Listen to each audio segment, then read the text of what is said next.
సారి motivate చేసి ఏం కాదు నాన్న మేము ఉన్నాం అని మిమ్మల్ని మోటివేట్ చేసేది ఎవరు? Most of the times my brother. Okay.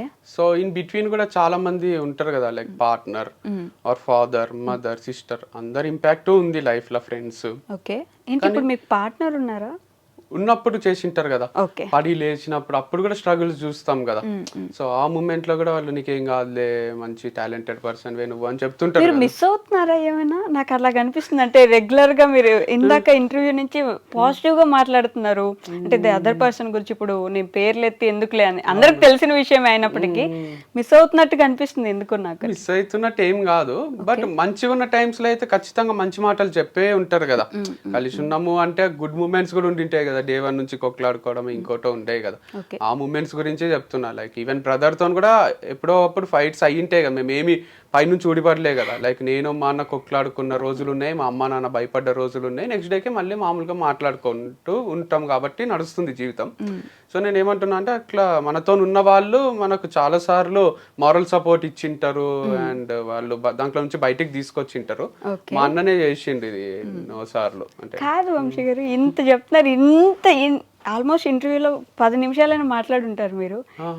ఎందుకు ఊడిపోయారు అసలు? మెయిన్ రీజన్ ఏమై ఉండదు?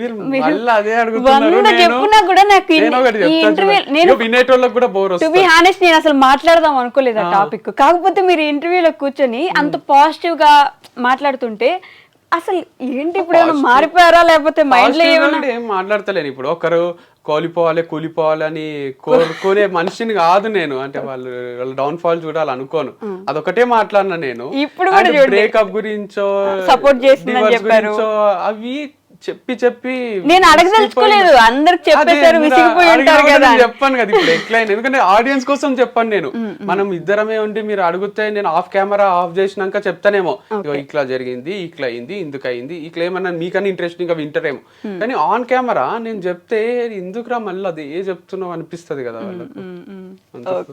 సో సపోర్ట్ చేసిన వాళ్ళు ఉన్నారు, పడినప్పుడల్లా లేదు. మిస్ కావడం కూడా మీరు అన్నట్టు మిస్ కాను అని ఎందుకు అనుకుంటున్నారు అంటే, పిచ్చా నాకేమన్నా లవ్ చేసి పెళ్లి చేసుకున్నా నేను మిస్ అయితా అండ్ తర్వాత ఇక మిస్ అవుతూనే ఉండిపోతే నడవదు కదా జీవితం. అరే ఆ మూమెంట్స్ అవన్నీ అయిపోయినాయి కదా అని కొత్త లైఫ్ స్టార్ట్ చేసుకుంటాం, అంతేగాని అన్నీ ఉంటాయి. మీరు మిస్ అవుతున్నారా అంటే ఇప్పుడు నేను కళలో నుంచి నీళ్లు తీసినా కూడా ఏం ఉపయోగం లేదు కదా. అదే అందుకే అడిగాను నేను. మరి ఇప్పుడు కూడా మీరు అది మళ్ళీ నన్ను క్వశ్చన్ అడిగేలా చేస్తున్నారు. ఇప్పుడు మీరు మిస్ అయ్యాను అవుతున్నాను అంటే నేను అడగనా మరి క్వశ్చన్ ఎందుకు అని అడుగుతారు కదా. ఆబ్వియస్లీ ఇంత మిస్ అయ్యే వాళ్ళు అసలు ఎందుకు అంటే మంచి మూమెంట్స్ ఉంటాయి కదా అంటున్నా. మా ఇద్దరి మధ్యలో లవ్ మ్యారేజ్ అయినప్పుడు ఆబ్వియస్ గా కొన్ని మంచి మూమెంట్స్ ఉంటాయి కదా, అయ్యో వస్తాయి కదా, అప్పుడు మిస్ అవుతాం కదా. నేను ఎందుకు అని బ్రేకప్ అయినందుకు, డివోర్స్ అయినందుకు కొన్ని డిస్టర్బెన్సెస్ కూడా వచ్చింటాయి కదా, అవి గుర్తొచ్చినాక ఓవర్కమ్ చేస్తాము. అరే మంచి అవి గుర్తొచ్చి ఓవర్కమ్ చేస్తున్నారా, అంతేనా? అనుకోకుంటే నడవదు కదండి జీవితం, ఏం చేయమంటారు మరి ఏంటి ఇప్పుడు? చెప్పండి అయిపోయింది నాది. అయిపోయిందా? కాదు, ఇవన్నీ చేశారు, ఇప్పుడు ప్రమోషన్స్ చేస్తున్నారు పక్కన వాళ్ళకి. మీరేం ప్లాన్ చేస్తున్నారు నెక్స్ట్? ఓకే నేను ఇది స్టార్ట్ చేస్తాను, లేదంటే మళ్ళీ మోటివేషనల్ స్పీకింగ్ ఏమైనా చేస్తారు, ఇట్లా ఏమనుకుంటున్నారు నెక్స్ట్? ఏంటి నెక్స్ట్ ఏం అనుకుంటలేను. రోజుకు 20-30 వేలు వస్తున్నప్పుడు నెక్స్ట్ ఎందుకు అనుకుంటారు? పెట్రోల్ కి 2-3 వేలు పోయినా 25 వేలు మిగులుతున్నప్పుడు రోజుకి ఇక నెక్స్ట్ ఆలోచించాల్సిన అవసరం ఏముంది నాకు? తర్వాత ఇది ఆగిపోయినాక మళ్ళీ ఒక వారం ఆలోచించి నేను అక్కడ మళ్ళీ ఏదన్నా ఐడియా క్లిక్ అయితే అది ఇంప్లిమెంట్ చేస్తా, అంతేగాని నేను నెలకు 5-6 లక్షలు వస్తున్న టైంలో ఎఫర్ట్లెస్ గానే అంటే అక్కడికి వెళ్తారు అంత ఈజీ కూడా ఉండదు. మీరు అంత తీసిపడేకండి, నేను చెప్తే మీరు వినాలి అంతే. మీరు ఎఫర్ట్లెస్ అంటే చెప్పడం వరకే, దాని వెనకాల ఎంత కష్టం ఉంటది అంటే పొద్దున్న లేచి స్టార్ట్ కావాలి. కార్ల జర్నీ అంతసేపు కూడా ఎడిటింగ్ చేస్తుంటే నేను పోయినాక వాళ్ళు ఒక కాన్సెప్ట్ చెప్తారు, అది నేను అర్థం చేసుకోవాలి, వాళ్ళకి నచ్చినట్టు చెయ్యాలి. పోస్ట్ చేసేటప్పుడు కూడా వాళ్ళకి నచ్చాలి.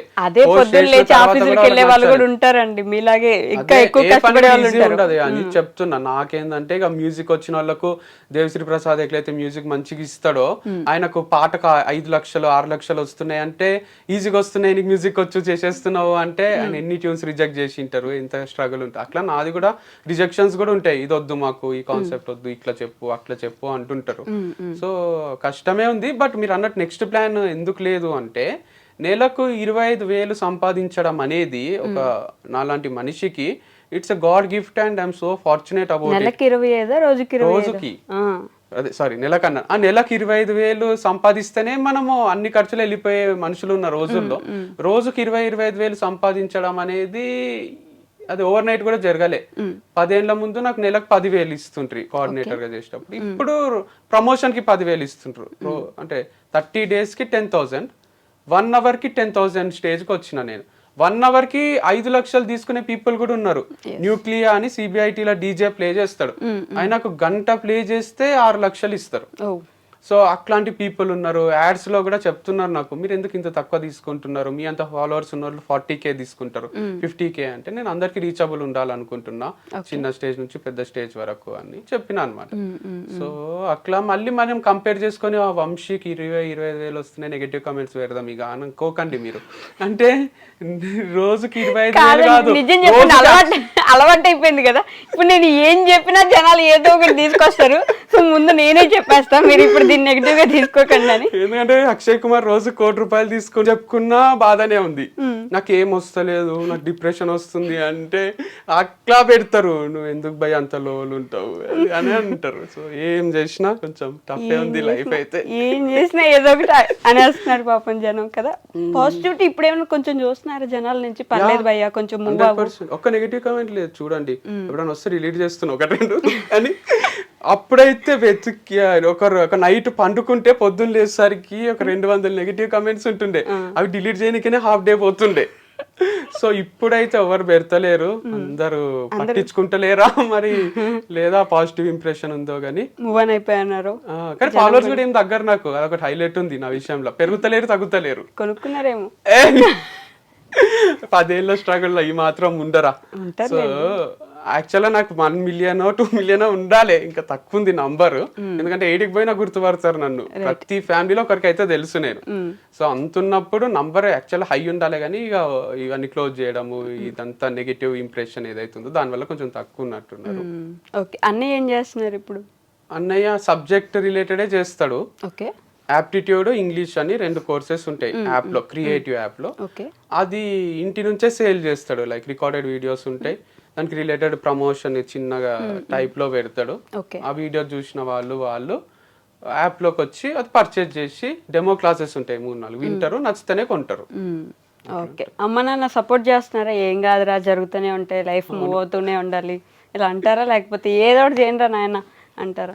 ఈజీ గోయింగే ఉంటారు అమ్మ నాన్న, అందుకే ఇంకా వాళ్ళతోనే బతకగలుగుతున్నా. లేకపోతే నువ్వు ఏందిరా ఇన్ని కాంట్రవర్సీలు, పంచాయతీ ఏంది అని భయం అవుతుంది వాళ్ళకి. ఇప్పుడు బ్రాండ్ అంబాసిడర్స్ కూడా అమ్మాయిలు చేంజ్ అవుతుంటే ఏ ఫాదర్ మదర్ కైనా గుండెదడ పెరుగుతుంది కదా. నేను వచ్చి ఇప్పటి వరకు ఒక లెక్క, ఇప్పటి నుంచి ఒక లెక్క అని చెప్తుంటా. ఓకే, ప్రతి ఒక్క అమ్మాయిని తీసుకొచ్చినప్పుడల్లా ఇప్పటిదాకా అది సరే, అమ్మాయిలకు వాళ్ళకు అందరికి ఎట్లా అనిపిస్తుంది, కానీ అమ్మ నాన్నకైతే డైరెక్ట్ బ్లడ్ రిలేషన్ కదా, ఇక్కడ ఇంకొకటి ఏదో చేసినట్టే ఉన్నాడు అని భయం అయితే ఉంటది వాళ్ళకు.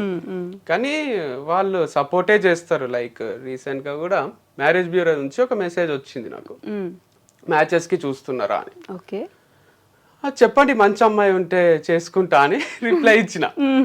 అది మా అమ్మకు, అక్కకు, డాడీకి కూడా చెప్పిన. వాళ్ళు ప్రొఫైల్ షేర్ చేస్తుంటే నేను అది గ్రూప్ లో షేర్ చేస్తున్నా, మా ఫ్యామిలీ గ్రూప్ లో. చూడండి, మీకు నచ్చిన అమ్మాయినే చేసుకుంటా, లాస్ట్ టైం నాకు నచ్చిన అమ్మాయిని చేసుకున్నా, ఈసారి మీకు నచ్చిన అమ్మాయిని చేసుకుంటా అని. అంత సపోర్టింగ్ ఫ్యామిలీ కూడా ఉంటారు కదా, లైక్ చేసుకోబెట్ట అన్నట్టే ఉంటారు వాళ్ళు. మంచిదే కదా, అంటే ఒంటరిగా ఉండిపోవాలి నేను జీవితాంతం అని ఉండదు కదా, వాళ్ళకు ఒక తోడు ఉండాలి, మేము ఎన్ని రోజులు వీనితోనే ఉంటాము అనే ఫీలింగ్లు ఉంటారు కదా పేరెంట్స్, నీకు కూడా ఫ్యూచర్ లా ఉండాలి కదా అని. సో మంచి సపోర్ట్ చేస్తున్నారు. సో నేను ఏం చేసినా సపోర్ట్ చేస్తారు. అట్లని తప్పులు చేస్తే తిడతారు, కానీ నేను తప్పులు చెయ్య కదా. తప్పులు చేయరా? అంత మెచ్యూరిటీ అవుతుంది. మీరు చేసేవన్నీ తప్పులే కదా, మీరు అంటున్నారు. రోజు తప్పులతో నేర్చుకుంటున్నారు మీరు. తప్పులతోటి నేర్చుకుంటలేను, వచ్చిన కష్టాలతోటి, వచ్చిన ఫెయిల్యూర్ తోటి నేర్చుకుంటున్నా. ఒక ఇంటర్వ్యూకి పోయి ఫెయిల్ అయినావో అంటే తప్పు చేసినట్టే కాదు కదా. అది తప్పు కాదు, కాకపోతే మీరు బిజినెస్ పెట్టి ఫెయిల్ అయ్యారంటే ఎక్కడో దగ్గర తప్పు జరిగిందని కదా. తప్పు జరగకుండా కూడా మూసుకోవాల్సి వస్తుంది కదా, అంటే వేరే వాళ్ళ తప్పు వల్ల కూడా. ఎవరు తప్పు వల్ల అయినట్టు? ఇప్పుడు నాపై నెగిటివ్ పబ్లిసిటీ చేసిండ్రు కదా. ఎవరు? మా దగ్గర పనిచేసిన ఎంప్లాయీస్ వాళ్ళు వచ్చి ఇక్కడ ఆర్గానిక్ అమ్ముతలేడు అని డౌట్ క్రియేట్ చేస్తే మన దగ్గరే ఉన్న వాళ్ళు మనకి వెన్నుపోటు పొడుస్తున్నారంటే ఏం జరగకుండానే పొడుస్తారా అనే డౌట్లు కూడా అంటే ఉండొచ్చు. అందరికి అందరిపైన కోపం ఉంటది అని ఎవరు చెప్పారు కదా అట్లా. ఇప్పుడు కట్టప్ప బాహుబలిని చంపిండు కానీ ప్రతి సినిమాలో అట్లా కట్టప్పలు ఉండరు, హీరోలని వెనక నుంచి పొడిచి చంపేయరు కదా. ఒక్కసారి జరిగిందంటే అది 1 in a million జరుగుతుంది, million times లో.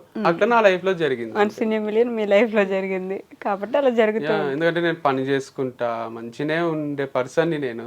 పని అంటే పిచ్చి, అట్లాంటిది నాకు ఫార్మ్స్ లేకుండా చేసిండ్రు. అయ్యో